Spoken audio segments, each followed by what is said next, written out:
Ngayong buwan ng kasalan, isang pag-iisang dibdib ang magaganap. Ngunit bago ang big event, dapat makilala mo muna ang bride-to-be, si Mary. Wow! Isang hardworking at kalog na dalaga. Pero dala ng kanilang kahirapan, ipagkakasundo siya ng kanyang ama sa lalaking hindi niya kilala. Gusto niyo ako magpakasal para bayaran na nila yung mga utang natin, hindi ba? Basta pakasalan mo lang si Justin, solve na lahat. Ayoko nga magpakasal sa kanya!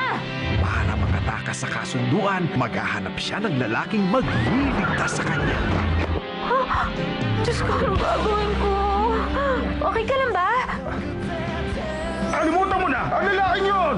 Pasalan mo yung gusto kong pasalan mo! Kung gusto niya siya nalang pakasal sa lalaking yun. Dahil daw wala akong boyfriend, wala akong dahilan para tumanggi. Sabihin mo sa kanya, meron ka ng lalaking mahal! Ano? Hoy, sige na. Pero ako ng pangalan mo for 100 days. Ano ba yung kailangan kong gawin? Magpapakasal kayo, pero tapos lang yun. Oo nga, tama. Magpa-picture kayo tapos ipadala mo sa kanya. Teka, dapat hindi ka magkakagusto sa akin. Bakit naman kita magugustuhan? Imposible yun. Ngayon, ang groom-to-be niya, dalawa na!